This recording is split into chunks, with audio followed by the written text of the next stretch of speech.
Hello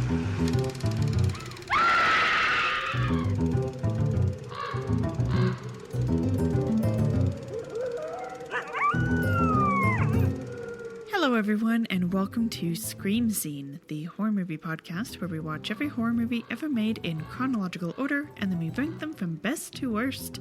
My name is Sarah. And I'm Ben. Thanks for joining us today. How are you doing, Ben? I'm doing okay. We've just gotten back from our little mini vacation that we took. Just like 3 days off at a hotel downtown. One of which was actually a day off for me. I did work 2 out of those 3 days. But it was 3 days off for Sarah. So you doing good? Yeah, nice and rested. That's good to hear. We also recorded the next bonus horror adjacent episode. So keep your ears tuned for that at the end of this month where we talk about Young Frankenstein. Yeah, it should be a really good time. Yeah. But that's in, a few days from when this episode will go out. Mm-hmm. What are we watching tonight? Tonight, Sarah, we are watching the second of Charles Marquis Warren's 8-picture deal with Regal Films, the back half of the double bill with last week's The Unknown Terror. It's Back from the Dead from 1957. Awesome. I'm really excited for this, honestly. I hope it lives up to your expectations. It's dead, Ben. It's back from the dead, so I don't know if it will live. Sure. Sure. We had sort of a mixed reaction to The Unknown Terror. Ultimately deciding it was not horror. Yeah, and we had praise for some elements and not for others. The big thing being that its script was bad. Yes, and this movie has a different... I was about to say this movie has a different script. Yeah. Yeah, Ben, of course. No, but it's a different writer. It's a different premise. It's a whole different ballgame. Yeah. So hopefully that's going to make for a better product. Back from the Dead was filmed in April of 1957 under a budget of $125,000. So pretty cheap. Pretty cheap. And it was based on the novel The Other One by Catherine Turney, who also wrote the script for this movie, adapting her own novel. Yes. You are very excited to talk about Catherine Turney. I am, and you will soon learn why. Yeah, let's hear all about it. Catherine Turney was born in December of 1906 in Chicago and then raised in Rome, New York. At 15, her family moved to Pasadena, California. After graduating high school, she studied play and short story writing at Columbia University and was kind of bit by the theater bug. She started working at the Pasadena Playhouse and worked her way up the what I'll call behind the stage ladder in order to become director of the Playhouse Workshop. Now this is in the mid to late 20s. During this time, in addition to being director of the Playhouse Workshop, she also originated the touring company The Bandbox, which would become the Leo Carrillo Theater. And so she would be writing for theater and radio and kind of getting these works under her belt. Okay. She would see some pretty big success with her 1936 play Bitter Harvest, performed in London. Have you heard of this play? No.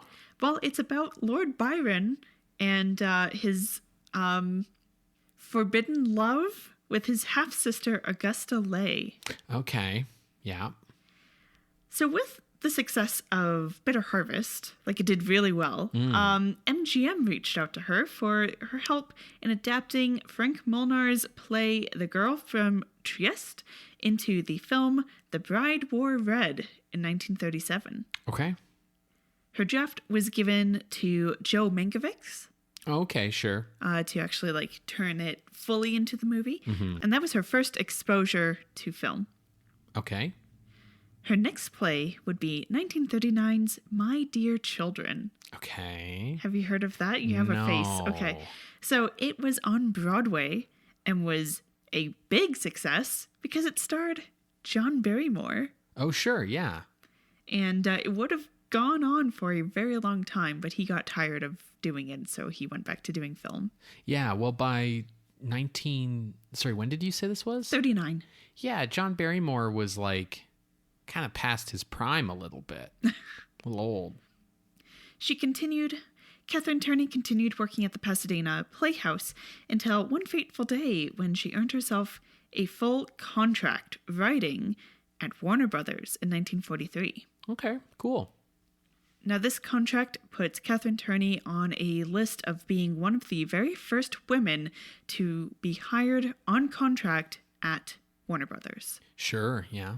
Now, Turney chalked it up to, men are away at war, so women will get more opportunities. But she really made a name for herself at the studio, writing scripts for big names like Ida Lupino, Bette Davis, Barbara Stanwyck, just to name a few. Sure. Some of her biggest films include the 1946 adaptation of Human Bondage. Okay, yeah. The 1946 film starring Bette Davis titled A Stolen Life. The 1946 Stanwyck picture, My Reputation. Okay. The 1947 noir starring Ida Lupino titled The Man I Love. And a little picture in earlier in 1945 that happened to star Joan Crawford titled Mildred Pierce. Oh, shit. That's really cool. Yes. I quite like Mildred Pierce. It's very good. It's based on a novel. Yes. Of the same name. Of the same name. The movie is different from the novel, but I quite like the movie. So, Turney is actually uncredited. Oh, okay. She did some of the earlier versions that was adapting the novel into a screenplay. Okay. And then from there it was kind of taken and run with. Sure. So even though Mildred Pierce was nominated for Best Screenplay at the Academy Awards that year, Turney, her name is not there. It's under Reynold McDougall. Yeah, because she's not credited. Yeah. Okay. Well, that sort of sucks for her. Yeah. It explains why, I haven't heard of her, maybe. But she's known in Hollywood, given the other big pictures under her belt. She would leave Warner Brothers in 1948 after the Bette Davis drama Winter Meeting. Okay. And she would bounce around a few different studios, never as a contract writer, though. First to Paramount to work on the 1950 noir No Man of Her Own, starring Barbara Stanwyck. And then into the 50s and 60s, she begins writing more for television, particularly for The Wonderful World of Disney, General Hospital, and Maverick. Okay. But she does have 2 credits in the 50s here. In 1952, 20th Century Fox released Japanese War Bride. Okay. Which was apparently received better than what it sounds like it might be. Sure. And then 1957 with this film, Back from the Dead, also with 20th Century Fox.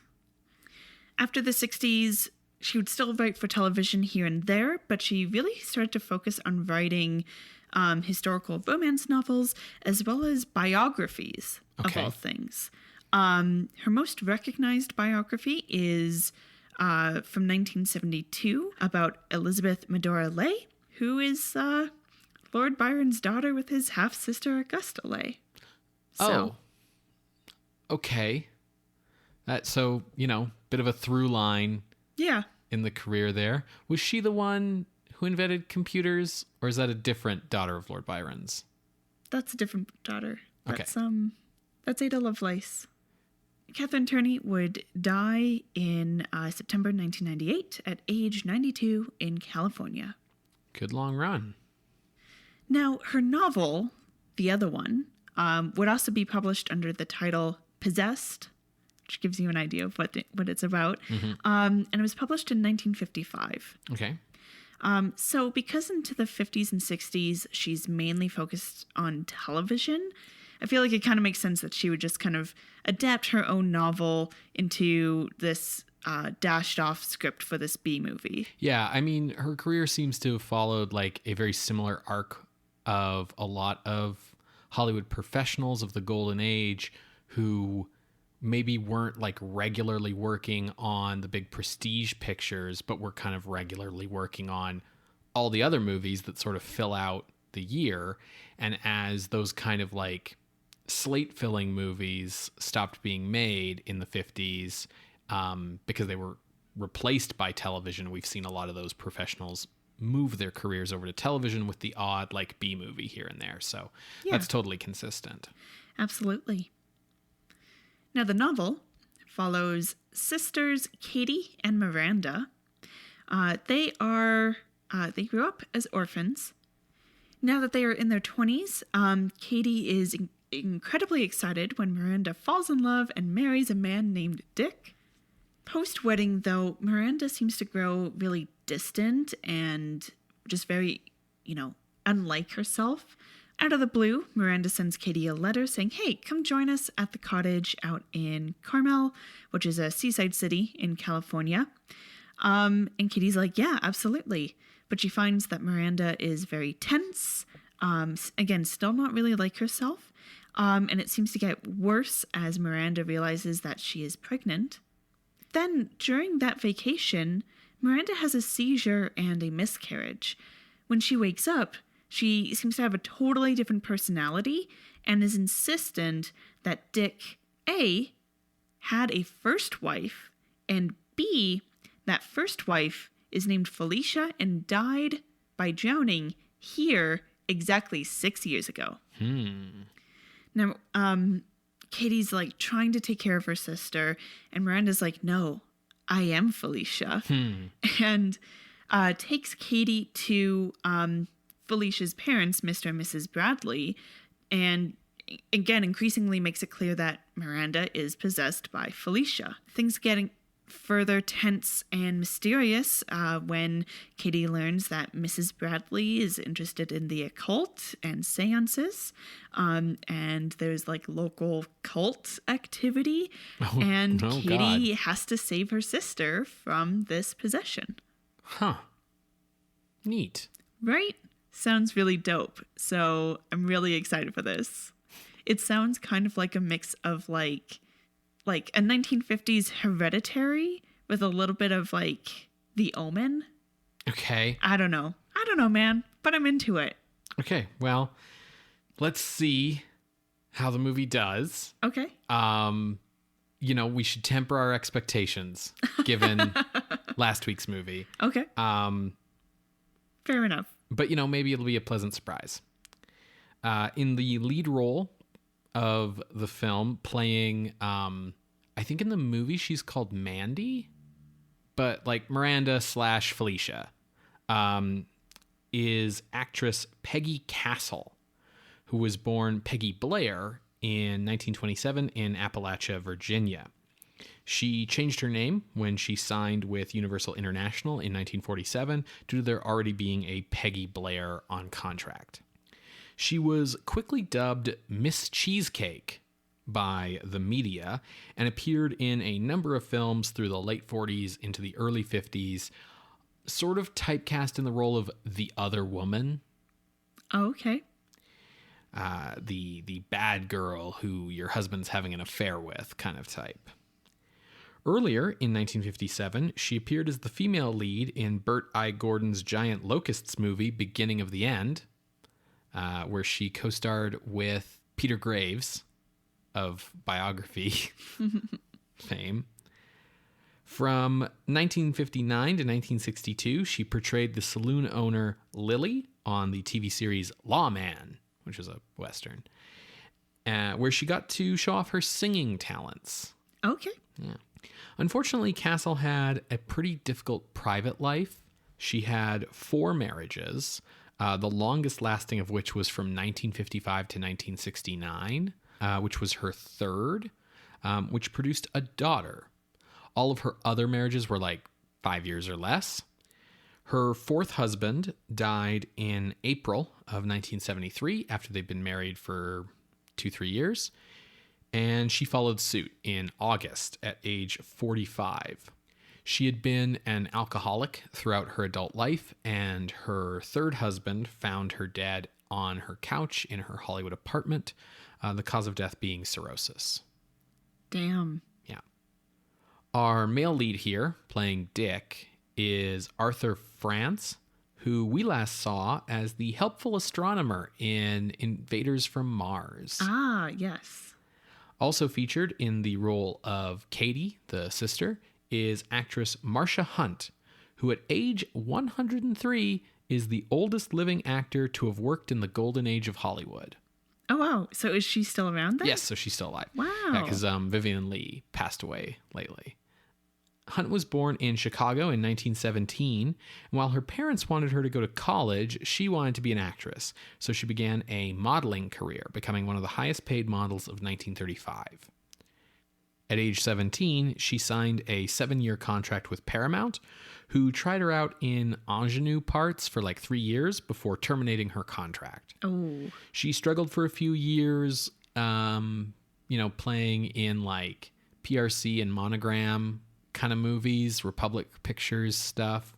But a role in MGM's Glamour Girls in 1939 helped her open up new doors, and she began appearing regularly in A pictures from MGM. She and her husband, screenwriter Robert Purnell Jr., joined the Committee for the First Amendment in 1947 to speak out against HUAC, and led a protest in Washington called Hollywood Fights Back. After this, she was branded a potential communist and blacklisted. Mm-hmm. To find work in this period, she mostly appeared in plays, appearing in only a handful of movies like this one. Instead, she devoted her time to humanitarian work. She joined the UN Association to Fight World Hunger, founded one of the first homeless shelters in the San Fernando Valley, served on the board for the San Fernando Valley Mental Health Center, and to this day, she remains highly concerned about pollution, global poverty, peace in the third world, and dwindling resources. So yeah, kind of a cool old lady. Yeah, good for her. Two notable minor actors in the cast are James Bell and Gene Bates. Bell had been acting in Hollywood since 1932, and we've seen him before in I Walked with a Zombie, The Leopard Man, and The Spiral Staircase. In The Leopard Man, he was Dr. Galbraith, who turns out to be the serial killer in the end. Oh. Here he plays Mr. Bradley. Gene Bates began appearing in films in 1942, and we've seen her before in small roles in Return of the Vampire and Soul of a Monster. But she is perhaps best remembered today by David Lynch fans for her late career appearances in Eraserhead and Mulholland Drive. And she passed away in 2007. Okay. So Back from the Dead was released on August 12th, 1957, as one of the 2 super monstrous, superhuman super shockers. The film got very little contemporary critical attention and generated slightly less than average box office gross. Mm-hmm. Most critics dubbed it a Bridie Murphy cash-in with the reincarnation kind of themes. And most praise for this movie is saved for Marsha Hunt's performance as the sister. Okay. Like The Unknown Terror, it's never had an official home video release. And like The Unknown Terror, someone has uploaded a 16mm copy to YouTube. So you can find it on our YouTube playlist. Awesome. So folks, if you would like to watch along, you can find that playlist on our website, screamscenepodcast.tumblr.com. You're going to hear a brief musical interlude, and when we come back, we will discuss Back from the Dead from 1957, directed by Charles Warren. See you on the other side, everybody.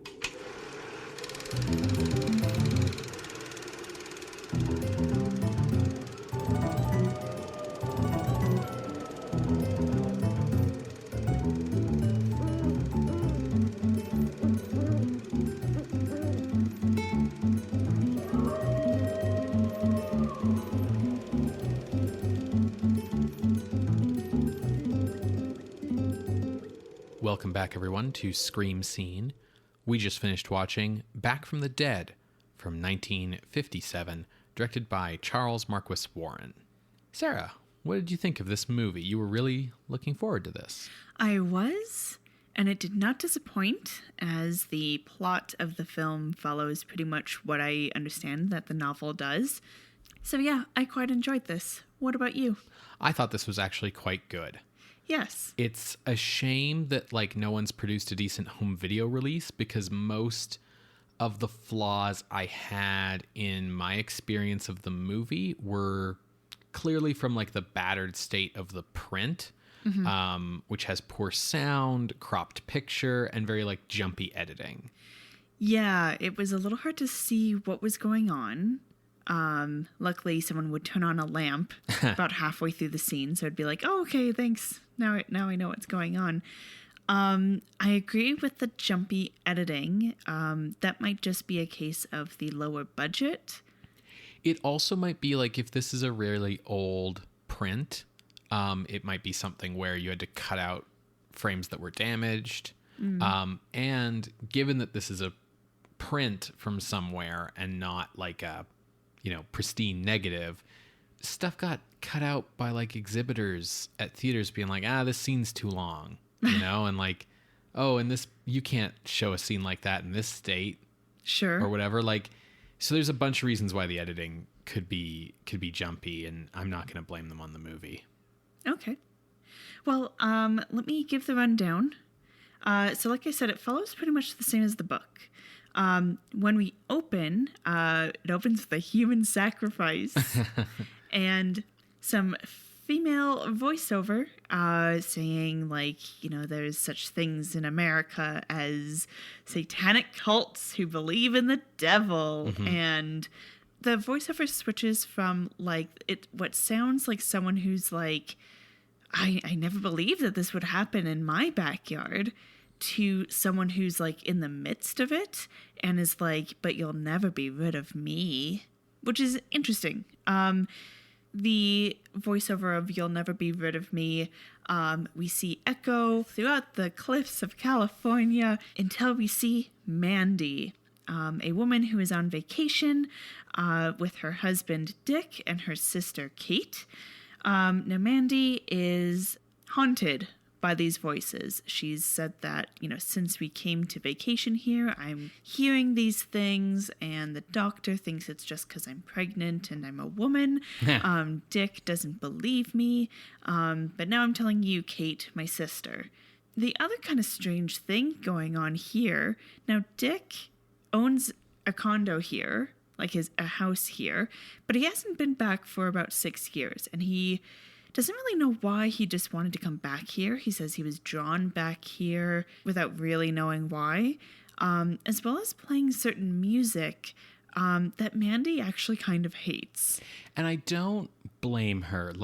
It's weird music. Mandy's on the couch in the living room, Kate's in an easy chair. Dick puts on this record it's going to be something that you can just listen to in the background while you're hanging out with friends. And instead it's the opening credits music, but it's an orchestra being all bum bum bum ba bum bum bum ba, while a theremin is going ooh.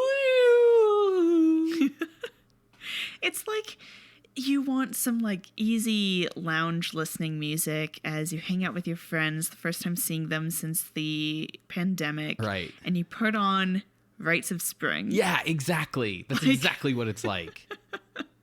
Wild.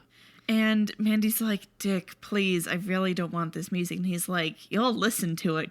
He's a little bit of a dick. Gosh darn it. And he really should not have played it, because the music kind of causes Mandy to have a seizure. She has an orgasmic reaction and then has an epileptic attack.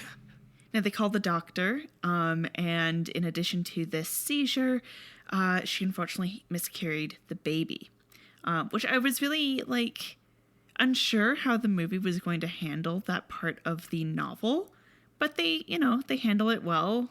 I was surprised it was in here. Yeah, exactly. Miscarriage is never specifically said, just she lost the baby. Yes. Now, given that can be pretty traumatic. The doctor's like, she might be a little out of it for the next few days, but just give her time and she'll kind of be back to her regular self. So Dick and Kate go in to see Mandy, and she's like, I'm Felicia and I'm back. The movie does kind of a neat thing where Mandy's laying on the bed. Now, Mandy has blonde hair, and in close-ups, she appears to have dark hair, which fades into blonde as the possession seems to take place. Kind of a neat editing trick going on here. Anyways, so Mandy's like, I don't know who you are, Kate, and she calls Dick Dickon, which is what she needs, which is what Felicia would call Dick. I guess his full name is Dickon. I heard it as Dickens, which sounds a little bit more like a name than Dickon, but the audio wasn't great on the print. Yeah. Now this goes on for about a day, and Kate and Dick are like, this can't, like, yes, the doctor said, she might be a little different, but like, this is a little more than different. So they go to the doctor, and the doctor's like, I think she needs psychiatric help. But right now, she's very fragile. So just placate her while she gets over the miscarriage. And then when she's a little bit more stable, take her to go see a psychiatrist. In the midst of like, okay, well, let's go for a drive down to the post office and stuff, just to try to create some sense of normalcy for Felicia, I guess I'll say, they run into an old friend of Dick's named John Mitchell. And Dick is not subtle about trying to play matchmaker here and introduces John to Kate and invites John over for drinks later. After that, and it's clear that like Mandy recognizes John, but there's no reason why Mandy would, but all the reason that Felicia would recognize him. Anyways, after the post office, Felicia says, well, I want to go see the Bradleys. And Dick is like, okay. And he explains to Kate that there's no reason why Mandy would know who the Bradleys are, would want to go see them or anything, because they are Felicia's parents. So they go in, and after some quizzing of questions that only Felicia would know, Mrs. Bradley is like, it is Felicia. And she's like, so happy that she's come back. Mr. Bradley is like, this should not be at all. This is against God himself. Like, no. It becomes clear during this scene as well that there's something more going on with Mrs. Bradley, and Felicia is in on it. They have a little side conversation that's like, everything will go back to normal once we get rid of the sister. Yeah, and like when Mrs. Bradley realizes that, Felicia's spirit is possessing Mandy, she says like, it worked, kind of thing. Like, yeah. Now out on the veranda, Kate and Dick have a conversation that's basically like Dick kind of throwing up his hands and being like, we have to face the facts that Felicia has possessed Mandy. And Kate's like, what the fuck? That's my sister. They end up leaving, and it's clear that like, more is going on. Mysterious stuff going down in this small town. Now, they have the date with John over and a family friend named Molly, and Felicia comes down the stairs in something that's quite revealing and quite not what Mandy would normally do. So even Molly is like, what is going on? And we get an interesting bit with a dog named Copper, who I have not mentioned up till now. So Mandy has had a dog named Copper. He looks like just like a mutt kind of dog, like whatever, but he seems very well behaved. When Mandy goes through the seizure, the dog starts like growling at her to kind of show like, oh, something weird's going on. And since she has become Felicia, she does not want Copper around at all. Now Molly goes to say hi to Copper. He comes into the house and then immediately is like barking at Felicia. So again, something supernatural is going on. Always trust animals. Right. But this party allows John and Kate to get a little closer, and he asks for her to come out for a drive the next day. That night, Kate has taken a sleeping pill, as suggested by John in a really strange roundabout way, but... I think the movie's trying to, at this point, like, make you unsure of who to trust. Yes. Yeah. Because he's like, you're not getting much sleep. You should take a sleeping pill. Right, yeah. And that night, Felicia basically tries to kill Kate by turning on the gas heater in her room and closing the windows. But Kate is awoken by the sound of Mandy's voice saying, "Wake up, wake up." And so she saves herself. And Kate and Dick both know that Felicia just tried to do this, but, like, they can't prove it. Another thing that happens that night that is never brought up again yeah, is to keep Copper quiet from barking at night so he doesn't wake up Kate. Felicia goes out and picks up a spade and approaches Copper menacingly. So the dog dies. Yes, the dog has been killed. Yes. While out on this date with John, Kate meets a woman named Nancy. Now, John is very, like, standoffish to Nancy in almost a rude manner. But as Kate is talking to Nancy, it becomes clear that, like, Nancy's involved in a cult. And so is most of the community here. You know, at first when Nancy comes up and it's like John and Kate are relaxing, you know, in his driveway patio or whatever, and she comes up and she's like, "Oh, hey, John, I didn't know you were back in town." At first, I thought the standoffish reaction he was giving her was because, like, maybe she's, like, an old girlfriend and he's a bit of a womanizer and he didn't want her around while he was, like, putting the moves on Kate. But then, yeah, no, Nancy's in a cult. Yeah. Nancy mentions the name of someone named, or who goes by Maitre Renaud. And that's someone that Felicia had mentioned offhand. So Kate's like, "Oh, well, tell me more about this Maitre Renaud." And basically comes up with this cover story that she's a widow who's like well off. And since the death of my husband, I've felt like I've needed more in my life. Really just as a ruse to try to get Nancy to introduce Kate to Maitre Renaud. And it works. So we go to meet him. And so Maitre Renaud, Maitre meaning master in French. The movie does stop to explain. Yes, and Renaud being a French last name, you're expecting a Frenchman. No, it's like a German guy. Yeah, it's odd. It's like, oh no, the foreigners.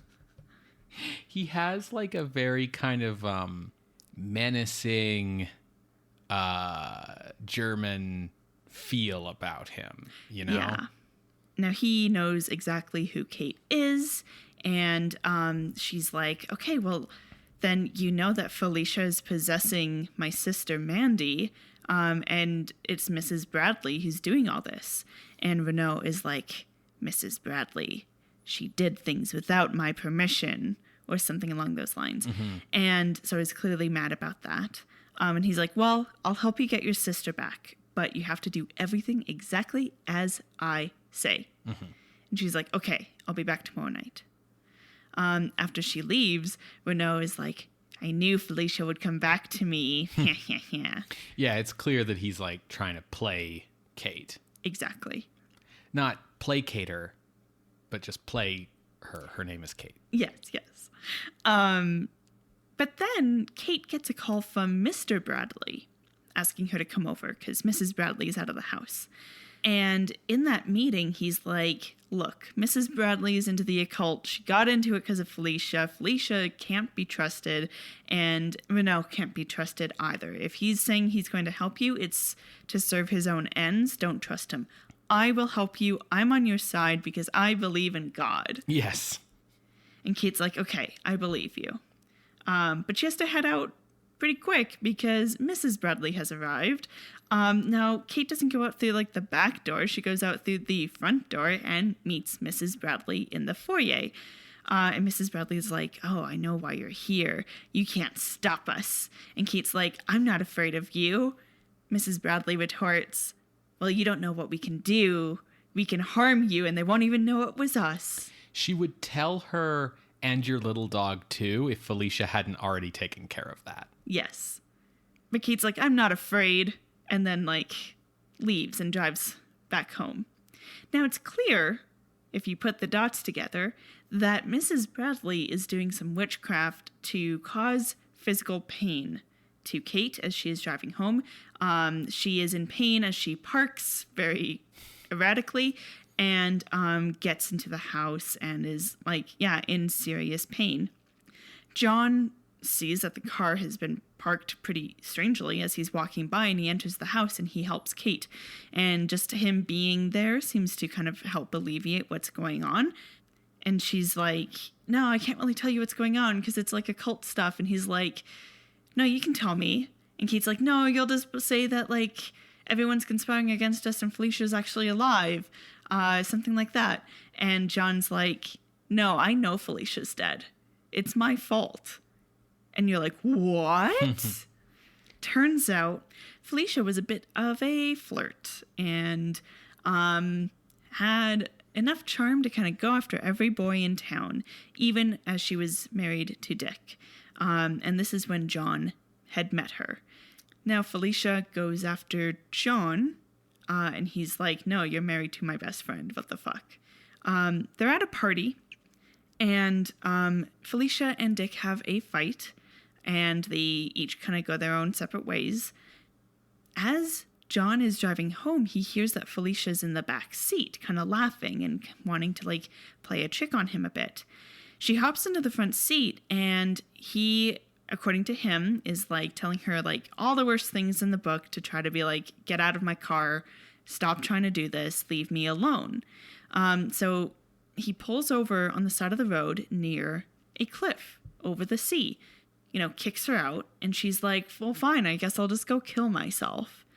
And he's like, fine, do it, leave me alone. And then he realizes that she's actually getting pretty close to the edge, and he's like, no, wait, don't. And then she trips and falls off the cliff and dies. And John hasn't told anyone, because it's not like anyone knew Felicia was with him. So he just kind of faded away. Yes. But he says, you're the only one who knows this, and I'm telling you this so that you know that Felicia is dead. At this point, Dick has arrived, and Felicia is back as well, and they get a frantic call from the maid at the Bradleys. They head over there, and it turns out that the Bradleys are dead. We hear from the maid Agnes that she overheard Mr. Bradley praying, and Mrs. Bradley getting angry about it. And then when she entered Mr. Bradley's room, he was lying on the bed, kind of sprawled out, and was most likely dead. So Dick runs up to check. And at that moment, Felicia runs up to check on Mrs. Bradley, who is laying on the floor, also dead. So clearly there was some kind of prayer battle going on between these two. Yeah, they had a cleric battle. Now, Felicia starts to panic because she knows that if Mrs. Bradley isn't around to help her keep possession of this body, she's going to lose this body right quick. So she starts to make her way to Renault, but she gets held back by John, Dick, and Kate, and they basically take her home and lock her in the bedroom to keep her from doing this. Kate then falls for the oldest trick in the book. Yeah. Felicia pretends to be Mandy and draws Kate in and then hits her over the head with a candlestick. Yes. But you have to have that moment in every single possession story where the possessed person is like, no, it's me, really. Let me out. Please. I'm not possessed. See, I'm fine. It's all good. And then the person's stupid. Yes. Yeah. So after deceiving Kate, Felicia gets out and heads to Renault. And it's made clear that they are old lovers. Mm-hmm. Much to Nancy's dismay. She's quite upset about basically being tossed aside for Felicia. So Nancy decides, okay, fuck this. I'm going to go help the good guys. Now we hear from Renaud that in order to help Felicia keep Mandy's body, they have to sacrifice this family friend named Molly, who I mentioned before.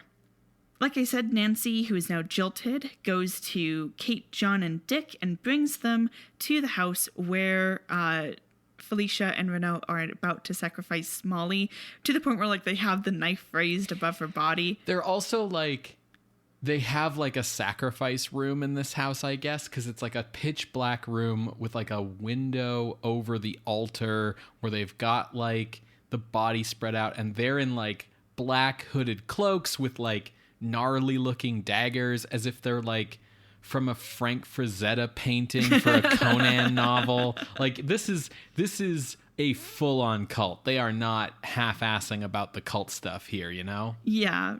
Now, the boys fight with Renaud to get the knife from him, and Nancy pulls a gun and says, "Get away from Renaud. He's coming with me." They leave the room. Felicia pulls out her knife, and she's like, "You'll never stop me." And they have to restrain her.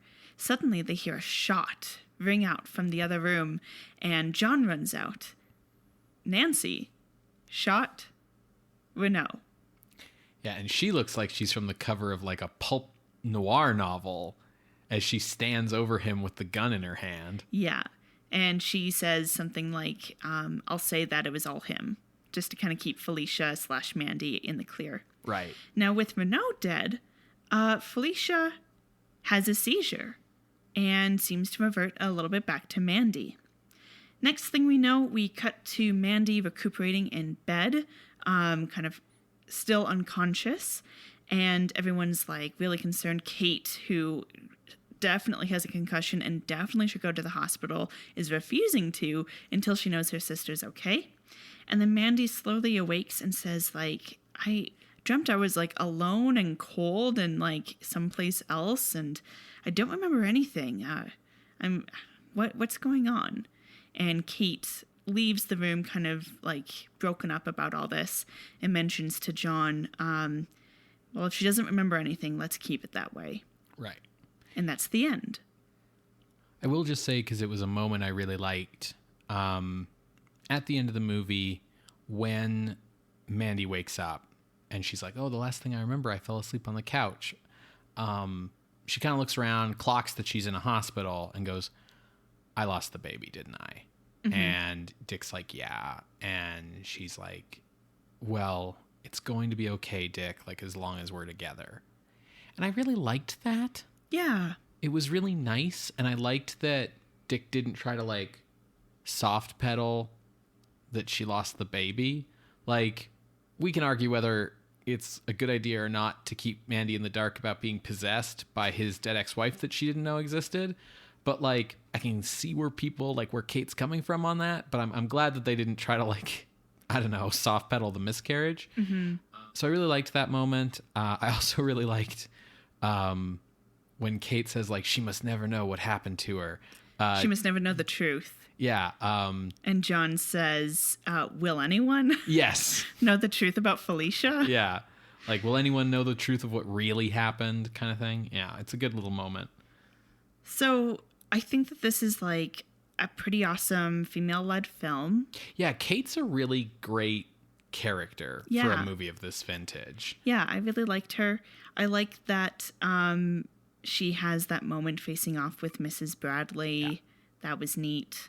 There's a good bit in the scene between her and Mr. Bradley where he says, like, the only thing they're afraid of are people who are stronger than them. Mm-hmm.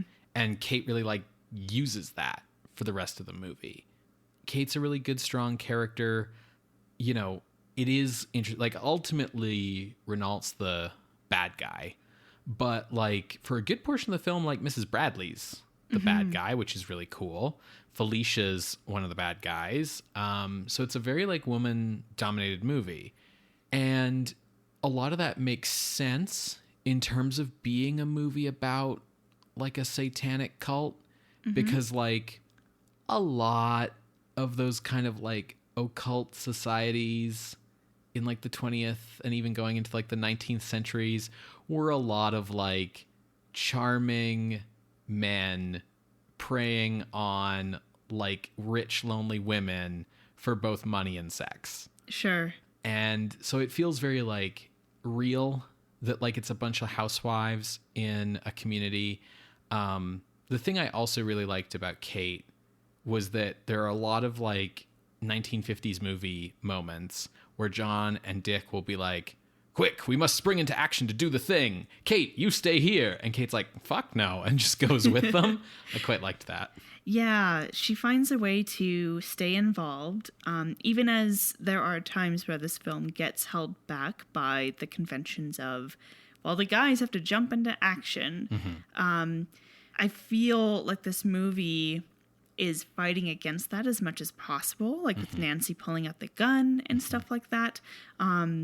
Whether that's because Catherine Turney is trying to balance between what happens in the novel and what you can do on screen, or just what happens in the novel, like the standard conventions of the time. Like, I don't know, you can feel a little bit of a tension there, and I appreciate it, because normally there's no tension, and it's just the boys get to do things. Yeah, and like Kate's the one who gets to have the conversations and the confrontations. Like, Dick doesn't have a scene where he talks to Renault and is like, how dare you do this to my family or whatever. Yeah. It's all Kate who gets to do these things. And so even though it's like the boys who have some roughhousing at the end, like Kate's the one who's actually like been the heroine.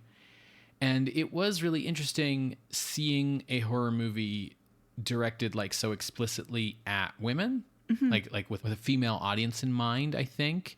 Like, this doesn't feel aimed at teens or boys, so much. Yeah. And I think that makes it feel very modern.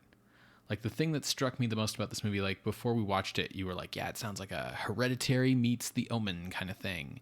And, there's some Rosemary's Baby here and stuff, but, like, really the whole, like, community of satanic cultists and their like secret conspiracies which cross generations, and like the themes of like loss and family and sex and power all reads like very modern. It feels like something from the 70s or later. Like all of these kind of satanic cult things are way more like 1970s thing than a 1950s thing. So it was really cool and interesting to see them portrayed here. Yeah, I would agree.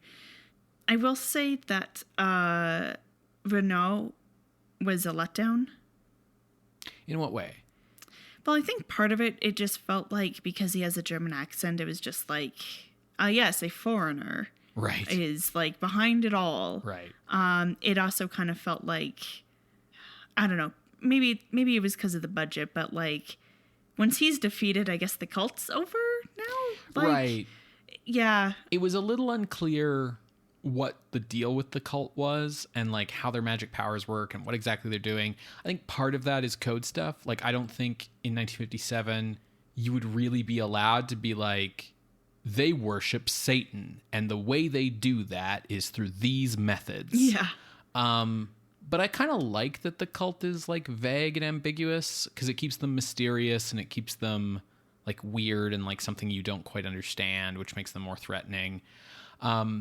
John says that like when he talks about Renault to Katie, says something about like, oh yeah, he's some guy who came out here and tried to start his own religion. Mm-hmm. And so what's unclear is like, is there a wider cult beyond Renault? Like maybe killing him does get rid of the cult, because maybe it's just him. True. Being a predator. Again, one of the reasons why you got a lot of movies about, cults preying on Californians in the 70s and later was the Manson family stuff. I was thinking Jonestown.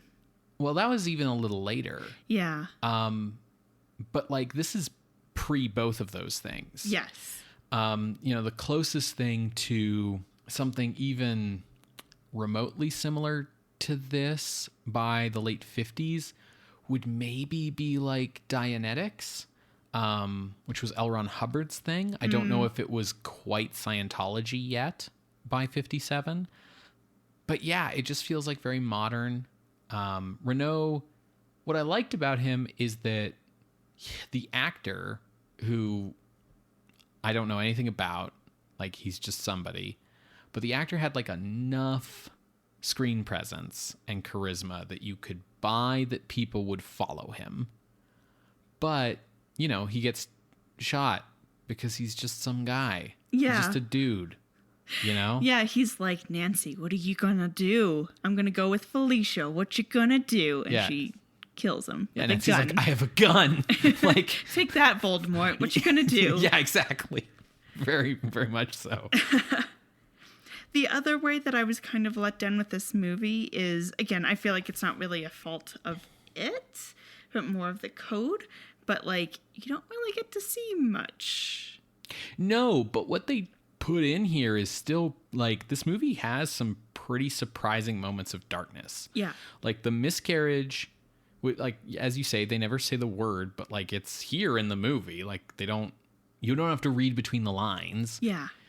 You don't get to see the killing of the dog, but it's clear that a dog has been killed. Yeah. Which was surprising. The death of the Bradleys happens, and like we don't see dead Mr. Bradley, but we do see Mrs. Bradley like breathe her last. And even like the shooting of Renault like feels like kind of like, whoa, okay, that happened.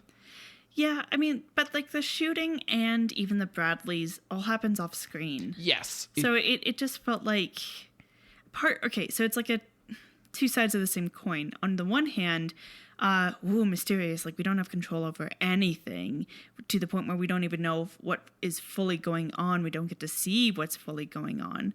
And on the other hand, I want to see it.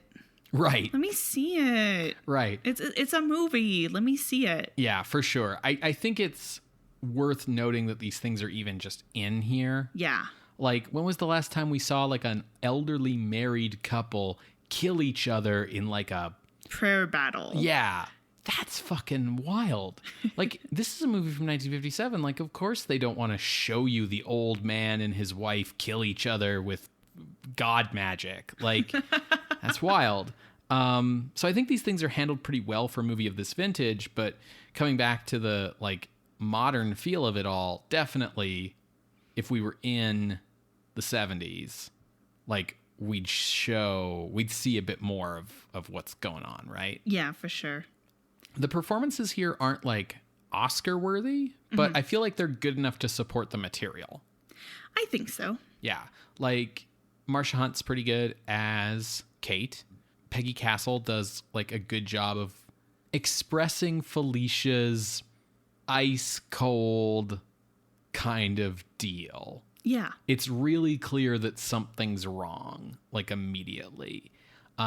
She does a good job there. The actress who plays Mrs. Bradley is like really going for it. I have to assume this is an actress who mostly played like school marms and grandmas and shit. So her just being able to be like, yes, and then we'll kill you, bitch. Like, really must have been fun for her. Yeah, like nobody comes off like wooden or cardboard. Dick a little bit. Yeah, but lucky for him, the script doesn't call for much from him. True. Yeah. The filmmaking style, which does have like some stylish moments here and there, does mark it as like the product of the 50s, as does the music. But you could really take this script and like do a version of it as a movie today and like not have to change much, I don't think. No, you'd probably, maybe with like cell phones and all that jazz, but like, I feel like this could work with something. Yeah, like, A24 could spice this up. It would be the big difference between, I think, horror now and then, other than like explicit gore, more titties. Like, I think the biggest difference is modern horror movies love to just have like silence. Yeah. Like really oppressive long stretches of silence. And these old horror movies are like bum bum bum bum bum bum bum bum ooh, ooh bum bum bum bum. You're like, okay, I get it. There is a lot of dialogue in this movie. Yeah. Yeah, I think that's something that marks it as a low-budget movie, right? That feeling of like, this is mostly a bunch of scenes of people standing around talking. Yeah, it did give a feeling of like there just being a lot going on. I wish that there would be a way to kind of simplify this a bit, but I don't know if that would even be possible because you need to have so many characters for the cult to feel menacing and part of this community. Yeah. So almost the only way to do it would really just to lengthen the runtime so you could have those moments to breathe. Yes, I agree with you entirely. If the movie has a real weakness for me, like if I could change one thing about this movie, it's that the short running time, while it means that we get into the story pretty quick, it does mean that we don't get to see much of Mandy before or after the possession in order to like contrast her with Felicia. Like, I don't necessarily think, if you were to remake this movie today, I don't think a good idea would be to do like, the first third is before Felicia. Middle third is all Felicia. Last third is denouement. Yeah, or just, to spend too much time before we get to the meat of the thing, which, like, because that's a definite sin of a lot of modern movies, right? But you do kind of need to see, the Punisher happy before his family gets killed. Like, you need to have a bit of that contrast. Felicia's so cold that it's very obvious that something's wrong right away. But if we kind of had more of a sense of Mandy beforehand, I think it would heighten that and give us more like sympathy for Mandy and like really help us understand like Kate and Dick as they struggle to get her back and stuff. Like, we get it. It's not like you watch the movie and you're like, why would you bother? Like, you get it. But, when we first meet Mandy, she's already hearing voices. Yeah. So I'm really happy that I enjoyed this movie. And I think part of why I enjoyed this is it felt, I don't know why, I'm still trying to parse out why, but it felt like a Fear Street novel. I've never read a Fear Street novel. Oh my God, Ben. It felt like an R.L. Stine or Christopher Pike novel, like maybe not so much young adult, but just like the feeling that Kate is in. And maybe that's just my own touchstone with those novels versus like what Turney was actually going for with the other one. It did make me start to wonder, like, is this horror or is this thriller? But I think it's horror. Oh, yeah. Yeah, this is definitely horror. Like, we're in like devil cult, satanic possession territory. Like, yeah, this is horror. Yeah, absolutely. So where do we want to look at ranking this? Well, I first started looking at some movies that we've had cults in the past. Yeah. The one that comes most to mind is The Seventh Victim. Yeah, absolutely. Which is currently ranked at number 38. With like things like the Vampire and the Uninvited on either side of it. And I like Back from the Dead, but this just feels a bit too high to me. So I started looking down. And as I looked down, I stopped at The Devil Commands at number 59. Okay. Which one is that? Again, is that the one where Karloff opens a portal to hell in his living room? Yeah, that's exactly what it is. Okay. But, it has like that supernatural element and stuff. And this is definitely better, I think, than that picture, which, like I said, is at 59. So that's quite a large range. That's like a range of 20 spots, 38 to 59. But that's kind of where I was a little lost within. But yeah, where were you thinking? So my range is entirely within yours. Oh, dope. I also started by looking at The Seventh Victim, just because that's our other satanic cult movie. And I kind of liked this better. The plot makes more sense. I think The Seventh Victim has some cooler filmmaking stuff going on and like builds up a really cool atmosphere.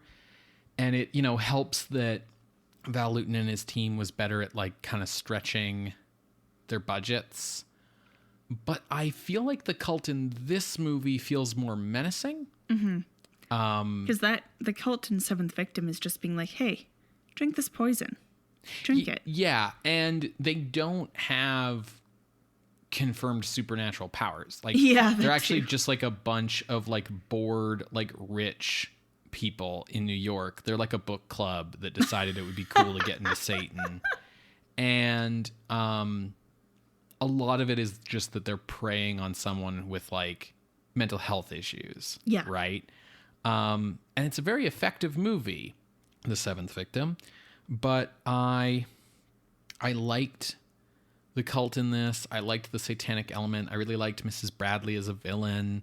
There's a lot of really cool stuff going on here. And like I've been saying, a lot of stuff that feels very modern, very forward-looking, stuff that I wouldn't expect to see in a 1950s movie. So I wanted to leave room that maybe this was better than The Seventh Victim, but right above The Seventh Victim is like Vampire. And I said that, Seventh Victim's probably better, doing some better filmmaking stuff than Back from the Dead.